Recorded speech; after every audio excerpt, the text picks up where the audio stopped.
So in today's video I'm going to be showing you all of the N-scale engines and stuff that I've got.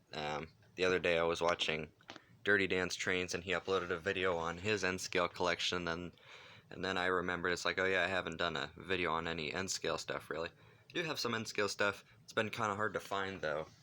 Most of this stuff has come from the same place, but um, I'll tell you how it all got started. So about a year ago or something, my uncle, I had kind of forgotten that he had a train from late 60s, early 70s most likely. Back when he was a kid, um, he had, this is a Trix engine, as you can see. It's not one of the, I don't know if it's was considered mini Trix at this point, but this one just says Trix on the bottom, and anyway, it's got the whole set with the box and everything. It's an Aurora is what it's branded as. It's underneath here. You can see the in micro gauge one. There's the box. Came with all the freight cars and the track, and that's pretty much how we got N-scale stuff. I didn't have any of it in the first place because I didn't have a track. I didn't have any engines or freight cars, and this is pretty much what started it all. It's just I think it's an F unit. It's really neat though. No headlight. It's been okay reliability wise. I've had to take it apart a few times to fix it. And then right after that, at the train store they had this. This is a Lima, I think a GP30, which is interesting because I didn't even know that Lima made N-scale stuff. But this one's probably been the best one since I've had it the longest, pretty much, if you don't count the Santa Fe one. It's been one of the better reliability ones. It's only got like a 3-pole pancake motor in it that powers the front. Can't really go slow speeds, but I think it's more the controller than the engine. This one's got a light in it and everything. Not too powerful. I think I need to find new traction tires. That's what is the issue with a lot of these engines, but I can't find any. I don't know if the train store has any. I'll have to check it out though. But for the longest time, I only had these two engines, and then a few months ago, I'd say, it hasn't been super long time since I got a lot of these engines. Got the first set, which came in a free lot from the train store. It was just stuff that they were giving away, and it had a lot of HO stuff and then a little bit of N-scale stuff. So, and they all needed a lot of work. But the first one was this. I think it's probably a Model Power, which I think I have no idea to be honest. It's either a Model Power or an Atlas. I think it's one of the Model Power ones. But it's just a little 060 steam engine. It runs good. Unlike the one Dan's Trains has, or Dirty Dan's Trains has, he says his runs terribly. Or his doesn't run at all, I guess. But this one, it was the first one that I worked on. But it runs okay, or pretty good. Never really had any issues with it. It's just geared kind of fast and tiny little wheels. Then the next one that came with it was this one. This was the most interesting to me, but it's really not running still. It's a Bachmann 484 steam engine. I don't know if this is the Niagara or what exactly this engine is, but number 5605. This one's, I don't really like the way that they did the drive systems in these.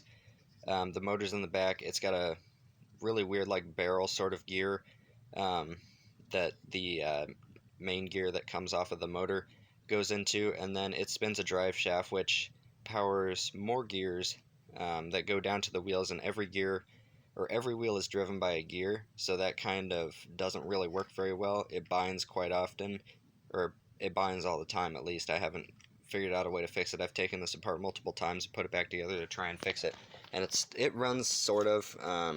It'll get maybe one time around the layout, and then the wheels will jam up, but I'll still have to fix that thing. Then this one. This is probably the most reliable one out of the steam engines. This is just a Bachmann 060. This one's a lot better than the 484. All metal, pretty much, except for the shell isn't metal, but it's fairly heavy, geared fairly low, so it can do pretty good speeds and pull quite a bit of trains.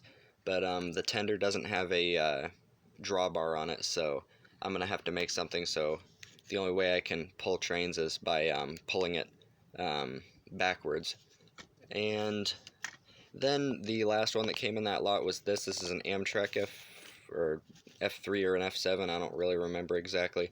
This is another Bachmann. It's very heavy, all-wheel drive. This one's pretty good, very loud, but I just greased all the gears and stuff in it, so it should get better after a while. And then this last lot, this came from Caboose Stop Hobbies in Cedar Rapids. They had a bunch of N-scale stuff. They've got a whole bunch of everything, to be honest. And probably my favorite engine out of everything that I've got, mostly because of a reliability standpoint and how smooth it runs. This is a Lifelike F unit, Union Pacific, extremely heavy. This is the heaviest engine out of all of them. Weighs an absolute ton. Feels like it's completely solid, and it runs really nice and smooth. Got the new couplers on it, and it's a really nice engine. Then there's this one. This is it's got an Atlas base, at least, if you can see it, sorta. But the shell doesn't stay on it, like, at all. There's no clips or anything for the shell. It kind of just sits on there, so I don't know if this is actually the right shell for this engine. It's got an RS3 top on it. I don't know what this bottom would have been. It's got a 5-pole motor in it, which is kind of nice, though, but it's got no couplers. At least the shell would have the couplers on it, so I could put some on there. But I don't have any, so that'll just kind of be there. It runs pretty good, though, that actual motor in it, so it'll run around good. Then this one was kind of a pain, sort of. The motor in it was kind of acting up. It wouldn't start half the time, and it's not too bad, to be honest. It's a little Bachmann 040 dockside switcher. I painted the drive rods on it just to make it look better because they were all black when it was new, and same with this one. I painted the drive rods on it to make it look a little better because they were black as well. This one, it's got no coupler on the back, and there's one on the front. Somebody's custom fitted the newer style couplers on it because it would have had the old ones like this, because it's about the same generation as those, but they've done a really poor job on doing that. But it runs pretty good, and it pulls trains. And then there's this one. This one came from the Caboose Stop shop as well. This is a Bachmann Jupiter, I think. No, it's not the Jupiter, it's the other one, the old style steam engine. The main thing with this one is that the front truck doesn't really stay on the track at all, because I think since my track's a little bit uneven, it kind of lifts up and then the wheels come off the track. It runs extremely fast, but that's because of my controller. If you put another train on, like this one or something, it'll slow way down, and it'll still run really smooth, but it'll run really fast. It won't derail most of the time, but the front truck doesn't stay on the track at all. So that one, and the funnel's kind of crooked, as you can see, but I can't pull it off because I've tried. And then this one, this is a Lifelike. Again, I don't know what exactly engine this is. This is a GP9 or something. It's the Way of the Zephyrs Burlington route, and it says Everywhere West on the other side. This one runs okay, fairly smooth, but once it gets to higher speeds, I think something with the pickups on it is kind of wacky. And then the last one is this. This is another RS3. This is an older Atlas engine.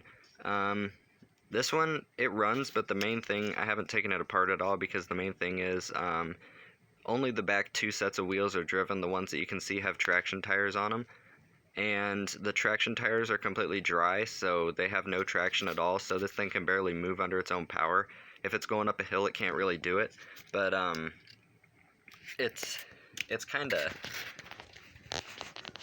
not very well. I don't know. I haven't oiled the motor or anything in it, but it really hasn't. I really haven't run it at all because of that, because it can't really do much. It'll run, but I have to get new traction tires for it. A lot of them I have to get new traction tires for anyway, so that's the main thing. But that's everything. In the next video, I'll show all these running. It'll just be a short video or something, and that's pretty much it. So thanks for watching, and I'll see you next time.